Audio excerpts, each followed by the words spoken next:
An anthology of readings of Almighty God's words. Only the perfected can live a meaningful life.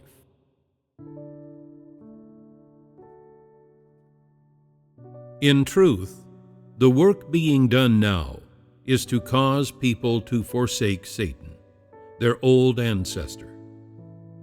All judgments by the Word aim to expose humanity's corrupt disposition and to enable people to understand the essence of life. These repeated judgments pierce people's hearts.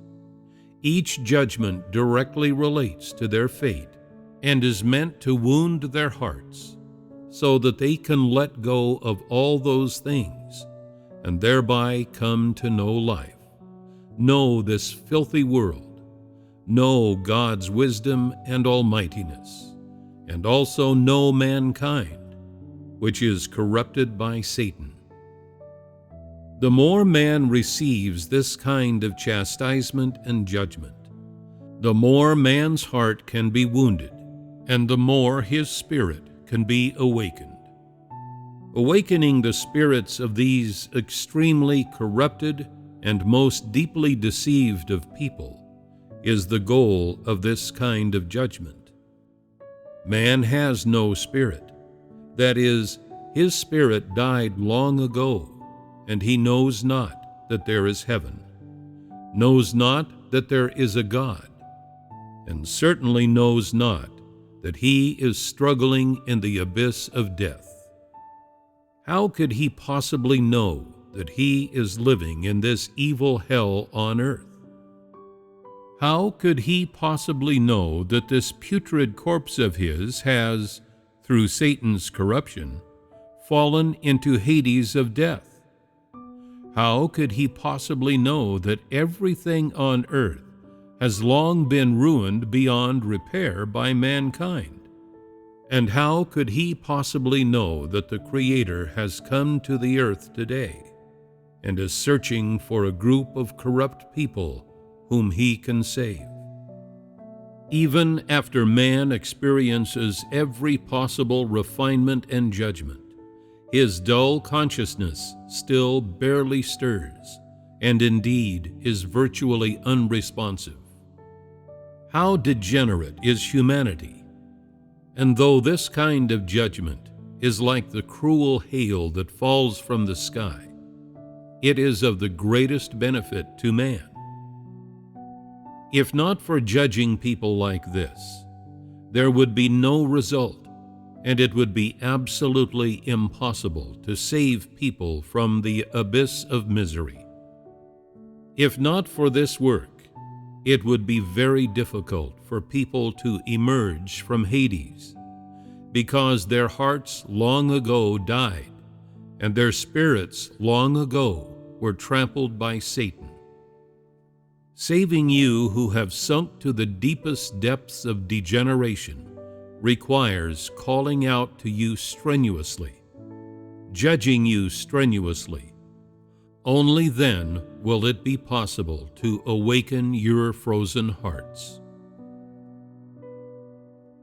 Your flesh, your extravagant desires, your greed, and your lust are deeply rooted in you. These things are so constantly controlling your hearts that you are powerless to cast off the yoke of those futile and degenerate thoughts. You neither yearn to change your present situation, nor to escape the influence of darkness.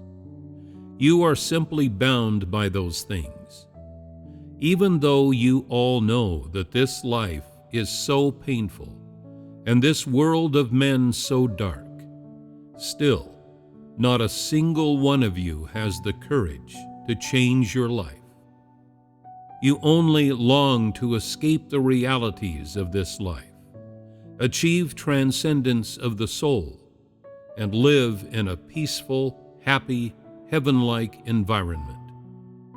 You are unwilling to endure hardships to change your current life. Neither are you willing to search within this judgment and chastisement for the life that you should enter into. Rather, you dream entirely unrealistic dreams about that beautiful world beyond the flesh. The life you long for is one you can effortlessly obtain without suffering any pain. That is completely unrealistic, because what you hope for is not to live a meaningful lifetime in the flesh and to gain the truth in the course of a lifetime. That is, to live for the truth and to stand up for justice. This is not what you would consider a radiant, dazzling life. You feel that this would not be a glamorous or meaningful life. In your eyes, living such a life would feel like an injustice. Even though you accept this chastisement today, nonetheless, what you are pursuing is not to gain the truth or to live out the truth in the present, but rather to be able to enter a happy life beyond the flesh later.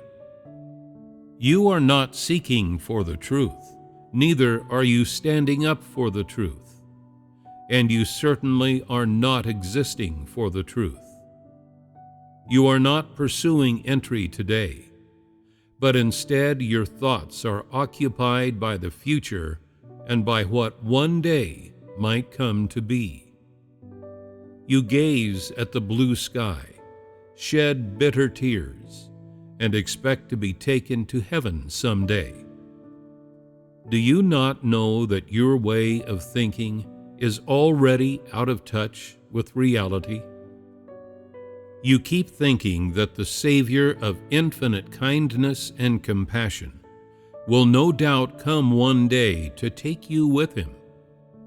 You who have endured hardship and suffering in this world, and that he will exact revenge on behalf of you who have been victimized and oppressed. Are you not full of sin? Are you the only one who has suffered in this world? You have fallen into Satan's domain yourself and suffered.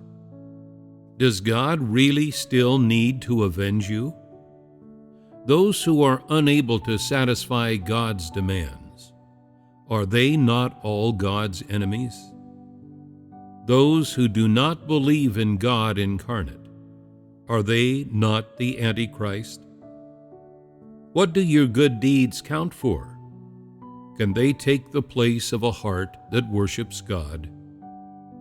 You cannot receive God's blessing simply by doing some good deeds, and God will not avenge the wrongs against you just because you have been victimized and oppressed.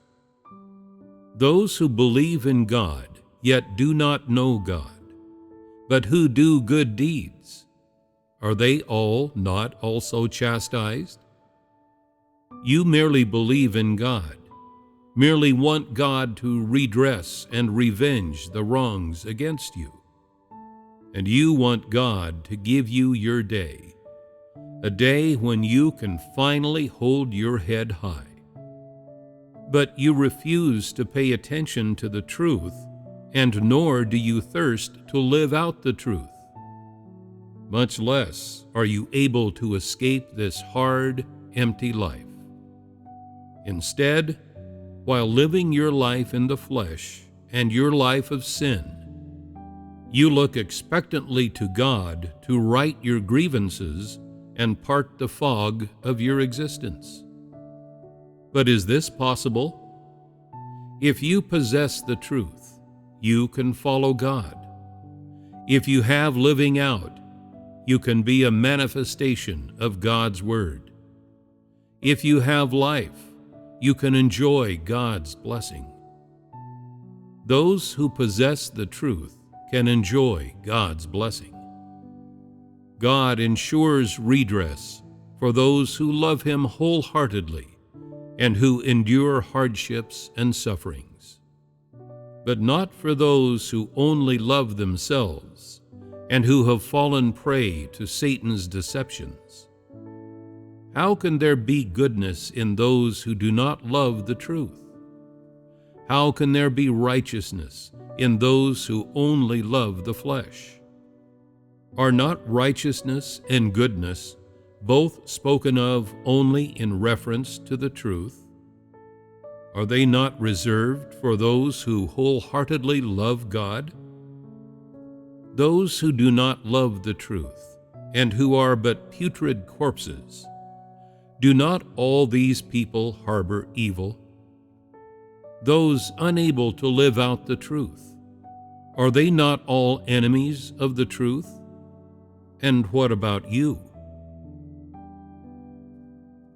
If you can escape these influences of darkness and divorce yourself from those unclean things, if you can become holy, then you will possess the truth. It is not that your nature has changed, but only that you are able to put the truth into practice and are able to forsake the flesh. This is that quality possessed by those who have been cleansed. The main goal of the work of conquest is to cleanse humanity so that man can possess the truth, because man understands too little of the truth. To do the work of conquest on such people is of the deepest significance. You have all fallen under the influence of darkness and have been deeply harmed. The goal of this work, then, is to enable you to know human nature and thereby live out the truth. To be perfected is something that all created beings should accept. If the work of this stage involved only perfecting people, then it could be done in Britain, or America, or Israel. It could be done on the people of any nation. But the work of conquest is selective. The first step of the work of conquest is short-term. Moreover, it will be used to humiliate Satan and conquer the entire universe. This is the initial work of conquest. One can say that any creature who believes in God can be perfected because to be perfected is something that can be achieved only after long-term change. But to be conquered is different. The specimen and model for conquest must be the one lagging the farthest behind, living in the deepest darkness. They must be the most degraded, the most unwilling to acknowledge God, and the most disobedient to God. This is exactly the kind of person who can testify to being conquered. The main goal of the work of conquest is to defeat Satan, while the main goal of perfecting people is to gain people. It is to enable people to have testimony after being conquered that this work of conquest has been carried out here, on people like you. The aim is to have people bear testimony after being conquered. These conquered people will be used to achieve the goal of humiliating Satan. So, what is the main method of conquest? Chastisement, judgment, casting curses, and revealing, using a righteous disposition to conquer people so that they are utterly convinced because of God's righteous disposition. To use the reality and the authority of the Word to conquer people and convince them fully. This is what it means to be conquered. Those who have been perfected are not just able to achieve obedience after being conquered, but they are also able to have knowledge of the work of judgment, change their disposition, and come to know God. They experience the path of loving God and become filled with the truth. They learn how to experience God's work, become able to suffer for God, and to have their own wills. The perfected are those who have an actual understanding of the truth, thanks to having experienced God's Word. The conquered are those who know of the truth, but have not accepted the real meaning of the truth. After being conquered, they obey, but their obedience is all the result of the judgment they received. They have absolutely no understanding of the real meaning of many truths. They acknowledge the truth verbally, but they have not entered the truth. They comprehend the truth, but they have not experienced the truth. The work being done on those being perfected includes chastisements and judgments, along with the provision of life. A person who values entering the truth is a person to be perfected. The difference between those to be perfected and those to be conquered lies in whether they enter the truth. The perfected are those who comprehend the truth, have entered the truth, and are living out the truth. People who cannot be perfected are those who do not comprehend the truth and do not enter the truth. That is, those who are not living out the truth. If such people are able to now obey completely, then they are conquered.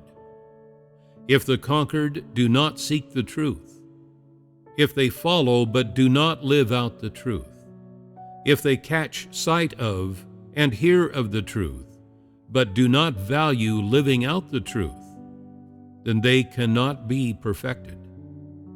People who are to be perfected practice the truth according to God's requirements along the path to perfection. Through this, they satisfy God's will, and they are perfected. Anyone who follows to the end before the work of conquest concludes is a conquered one, but cannot be said to be a perfected one. The perfected refers to those who, after the work of conquest ends, are able to pursue the truth and be gained by God.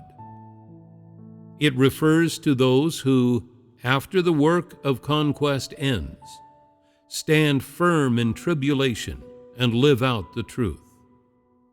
What distinguishes being conquered from being perfected is differences in the steps of the work and differences in the degree to which people understand and enter into the truth. All those who have not embarked on the path to perfection, meaning those who do not possess the truth, will ultimately still be eliminated. Only those who possess the truth and who live out the truth can be completely gained by God. That is, those who live out Peter's image are the perfected, while all others are the conquered. The work being done on all those being conquered consists of the laying of curses, chastising, and the showing of wrath, and what comes to them is righteousness and curses. To work on such a person is to reveal without ceremony or politeness, to reveal the corrupt disposition inside them, so that they recognize it for themselves and are fully convinced.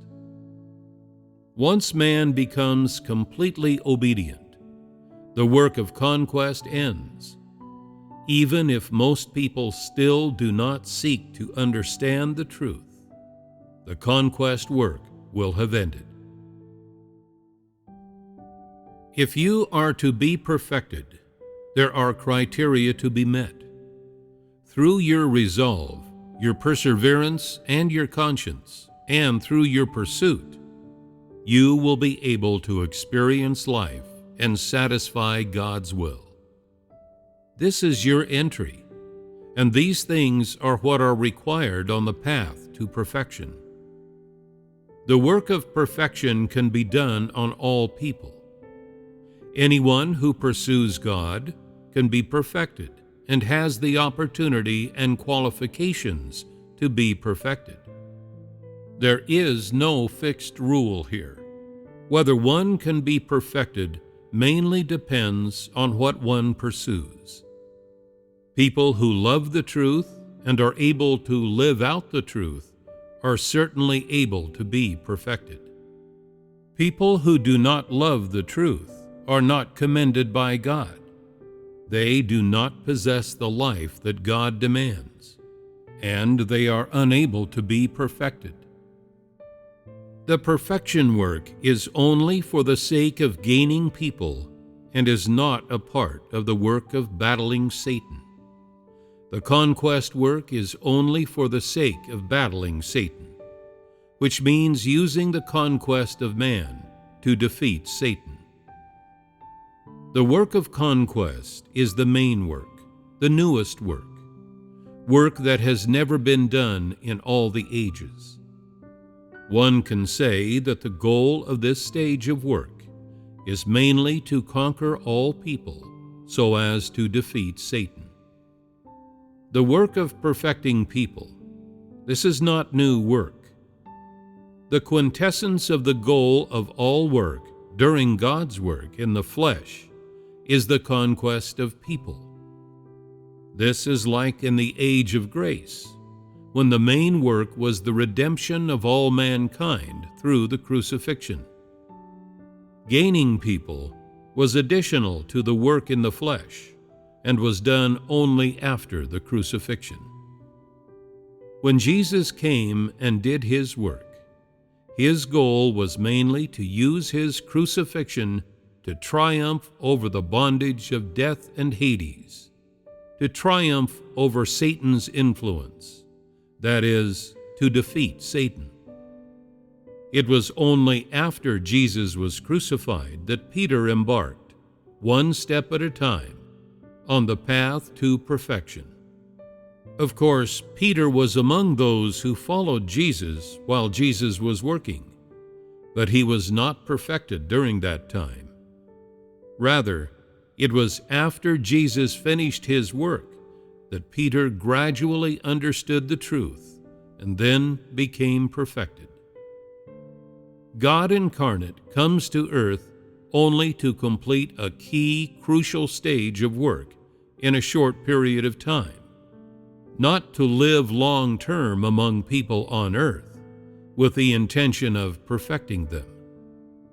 He does not do that work. He does not wait until such time as when man is completely perfected to conclude his work. That is not the goal and significance of his incarnation. He comes only to do the short-term work of saving humanity, not to do the very long-term work of perfecting humanity. The work of saving humanity is representative, capable of launching a new age. It can be finished in a short period of time, but perfecting humanity requires bringing man up to a certain level. Such work takes a long time. It is work that must be done by the Spirit of God, but it is done on the foundation of the truth that was spoken during the work in the flesh. It is also done through his raising up the apostles to do long-term shepherding work to achieve his goal of perfecting humanity. God incarnate does not do this work. He only speaks about the way of life so people will understand, and he only gives humanity the truth, rather than continuously accompanying man in practicing the truth, because that is not within his ministry. Therefore, he will not be accompanying man until the day man completely understands the truth and completely obtains the truth. His work in the flesh concludes when man formally enters the right track of belief in God. when man steps onto the right track of being perfected. This, of course, is also when he will have thoroughly defeated Satan and triumphed over the world. He cares not whether man will have ultimately entered the truth at that time, nor does he care about whether man's life is great or minuscule. None of that is what he in the flesh should be managing. None of it is within the ministry of God incarnate. Once he finishes his intended work, he will conclude his work in the flesh. So, the work that God incarnate does is only the work that God's Spirit cannot do directly. Moreover, it is the short-term work of salvation, not work that he will carry out on earth on a long-term basis. Raising your caliber is not within the realm of my work. I ask you to do this only because your caliber is too low. In truth, this is not part of the work of perfection. Rather, it is extra work being done on you. The work being completed on you today is done according to what you need. It is individualized and is not a path that should be entered into by everyone who is being perfected. Because your caliber is lower than anyone who was perfected in the past, when this work is done upon you, there are too many obstructions. I am among you doing this extra work because the targets of perfection are different. Essentially, when God comes to the earth, he remains within his proper remit and carries out his work, not bothering with other unrelated matters. He does not get involved in family matters or take part in people's lives. He is utterly unconcerned with such trivial things. They are not part of his ministry. But your caliber is so much lower than what I demanded. Indeed, there is absolutely no comparison, that it poses extreme obstacles to the work. Moreover, this work must be done among the people in this land of China. You are so undereducated that I have no choice but to speak out and demand that you educate yourselves. I have told you that this is extra work, but it is also something you must obtain, something that will help you to become perfected. In truth, education, basic knowledge about self-conduct, and basic knowledge about life are all things that you should naturally possess. I should not have to talk to you about these things.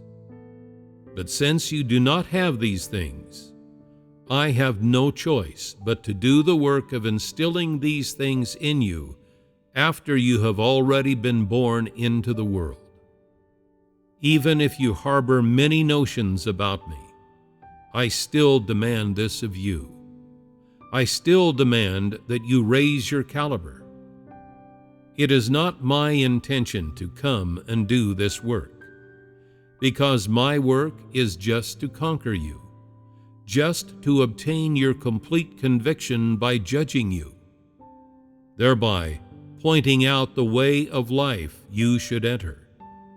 To put it another way, how educated you are and whether you are knowledgeable about life would have absolutely nothing to do with me were it not for the fact that I need to conquer you with my word.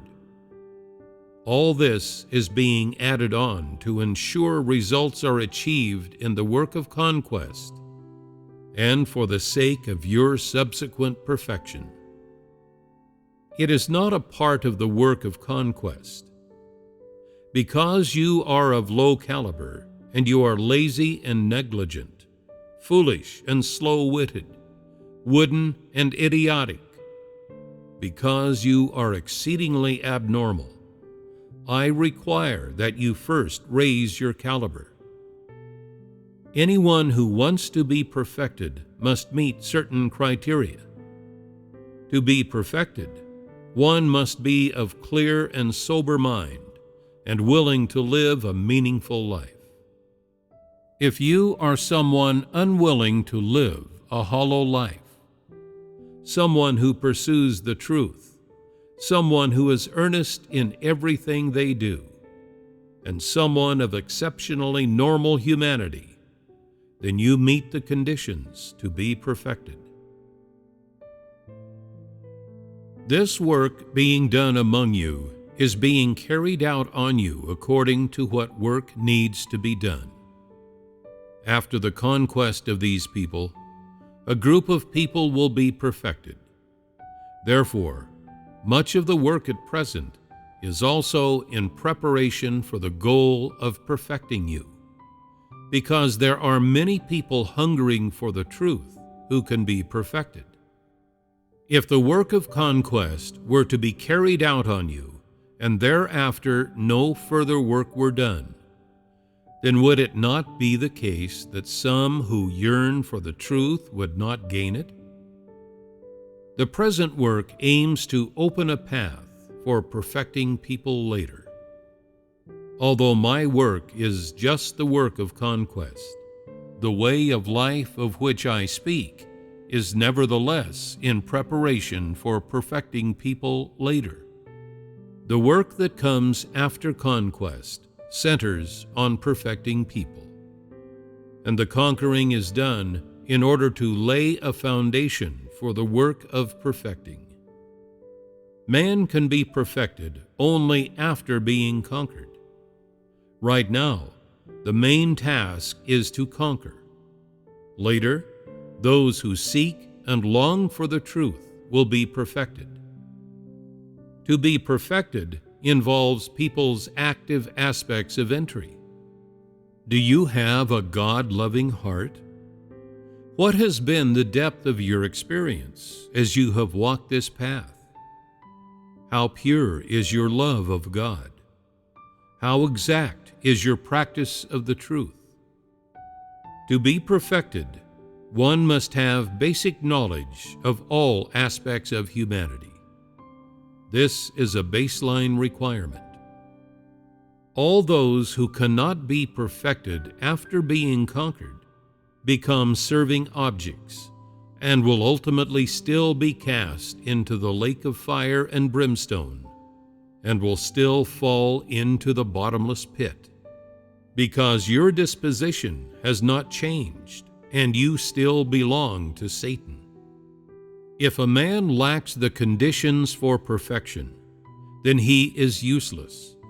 He is waste, a tool, something that cannot withstand the trial of fire. How great is your love of God right now? How great is your loathing of yourself? How deeply do you really know Satan? Have you strengthened your resolve? Is your life within your humanity well regulated? Has your life changed? Are you living a new life? Has your life outlook changed? If these things have not changed, you cannot be perfected even if you do not retreat. Rather, you have only been conquered.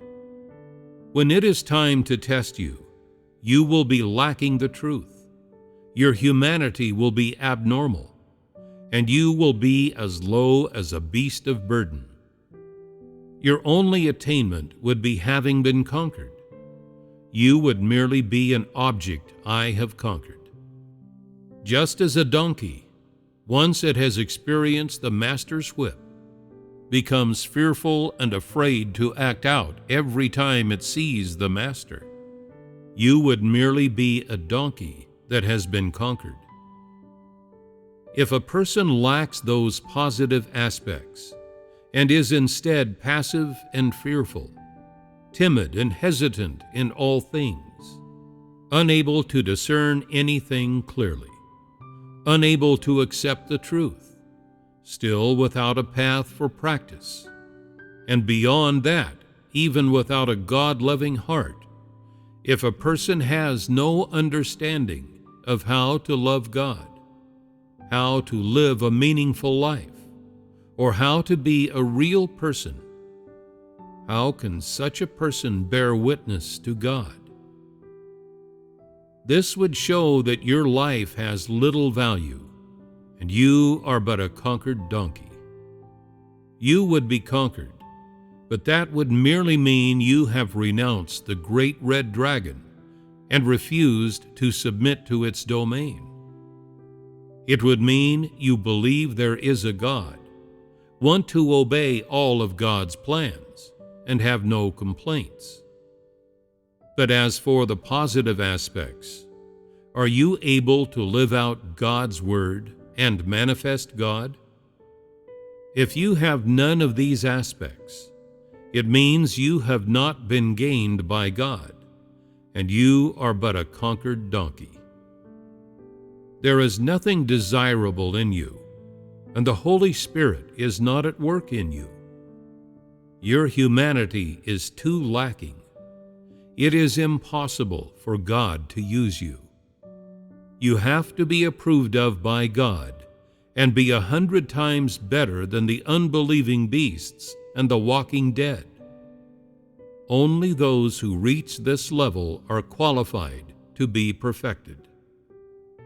Only if one has humanity and has a conscience is one fit for God's use. Only when you have been perfected can you be considered human. Only the perfected are people who live meaningful lives. Only such people can testify even more resoundingly to God.